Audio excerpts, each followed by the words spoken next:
Coming up on the Paper Talk today, we'll have the comments from Ruben Amorim after yesterday's win, and he's been stealing. Let's check it out.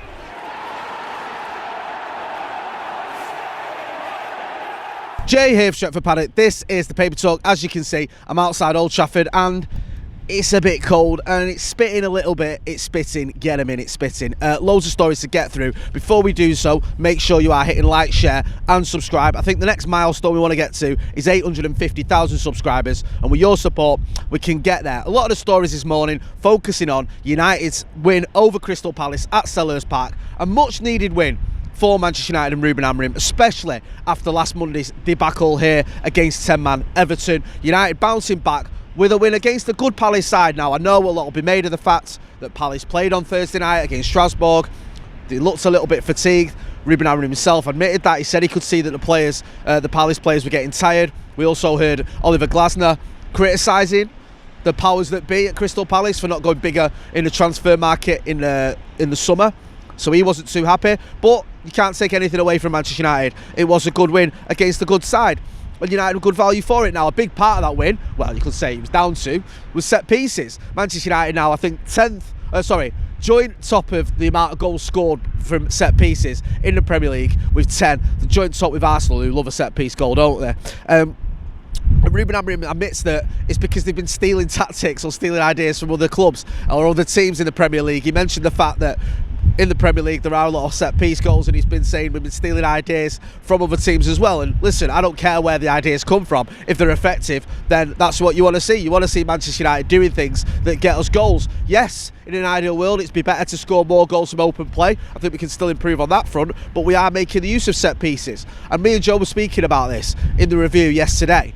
Let's not forget, it wasn't that long ago that United had an abysmal record when it came to set-piece goals. If you remember, Eric Ramsey became a hot topic amongst the fan base because he was the set-piece coach, even though the club said he technically wasn't the set-piece coach. He was a coach who worked on other things as well as set-pieces.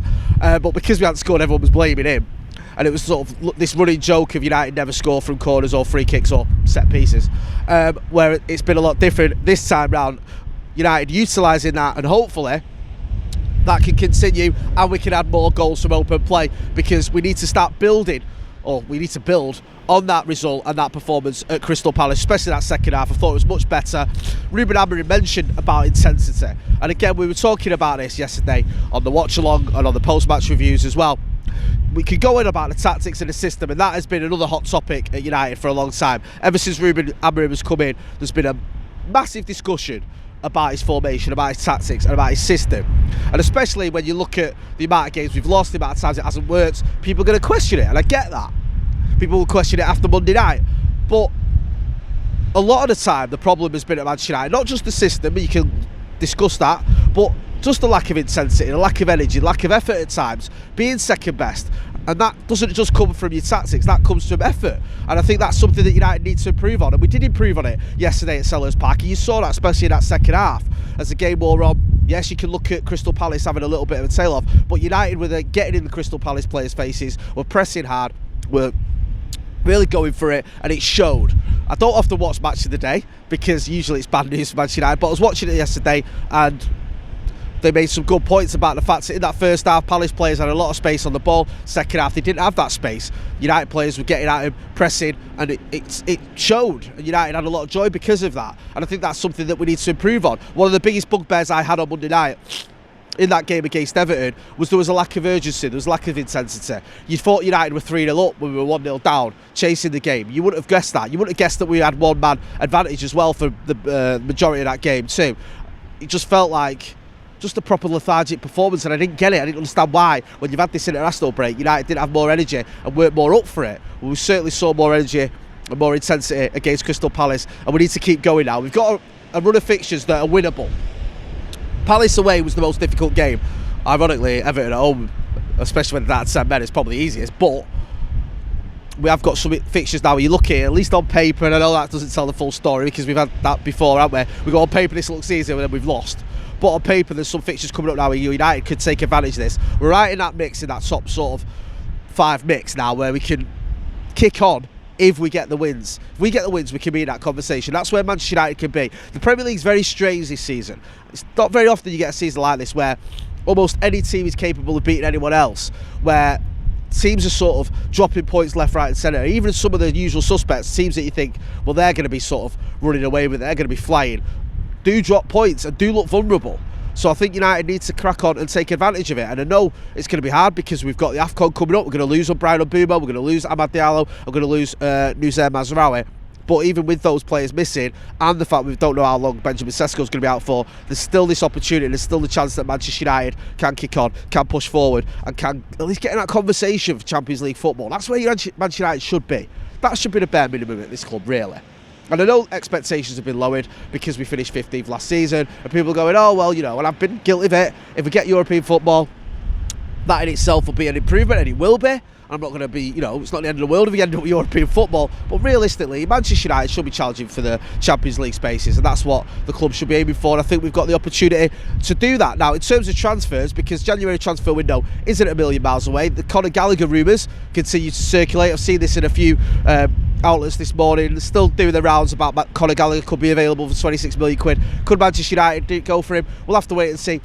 I don't know how likely that is. I don't know what's going to go on in January. We've spoken about this quite a lot on the channel. Do United need to push on in terms of getting some transfers in January if we are going to be in that conversation for the Champions League spots? Do we need some additions? Because in midfield especially, the type of midfielder we need, we haven't got enough of them. Was over-relying on Casemiro. It was good that he was able to finish the game yesterday. I think he played the full 90 minutes. It's not often he does that. I think that's only the second time, is it, in the Premier League this season, after the Nottingham Forest game, that he's completed the full 90 minutes. So do we need another player in that sort of vein? Because he obviously doesn't fancy Manuel Ugarte, doesn't think Kobe Mainoo could do that role. We'll have to wait and see what happens. Just on midfielder as well, on midfield, sorry. The manager did say that Bruno Fernandes' injury, I don't think it was his hamstring, I think he said he got a knock, but he should be okay, because we saw Bruno Fernandes holding his hamstring. Bit of worry there. Could he actually be injured? You know, who'd have thunk it, Bruno Fernandes getting injured, but apparently doesn't seem too serious. Obviously, we'll be getting an update later on in the week, and we can find out just what the situation is with Bruno Fernandes. Hopefully nothing too serious. But yeah, Manchester United still be linked with Conor Gallagher. One player we've been linked with as well, the sort of come out of the blue a little bit, is Federico Valverde from Real Madrid. Now, I saw this doing the rounds over the weekend. I think I think the Mirror had it. I think it was the Mirror were running the story that Manchester United were looking at him, that he's not got a good relationship with Xabi Alonso at the minute. Them two have had a bit of a falling out, and that he could be available. The Real Madrid would want 100 million quid. United would be willing to pay 70 million quid. Could that happen? Would there be a player that Manchester United be in for? I mean, look, he's a very talented midfielder. I think he's won 2 Champions Leagues.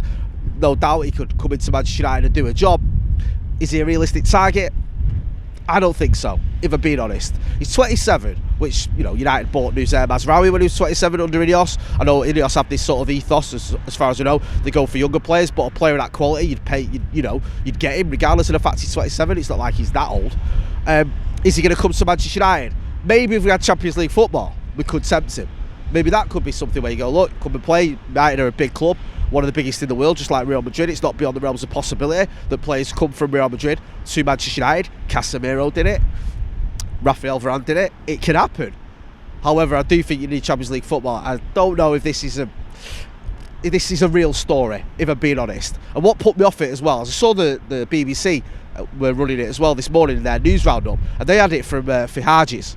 And anyone who watches this channel knows my thoughts on Fihages. If Fihages tells me it's Monday, I don't believe them. So I don't think that's anything to sort of bolster the idea that he's going to come to Old Trafford. But we'll look at it, and if anything comes of it, we'll keep you posted. But at the minute, I'd file it under doubtful.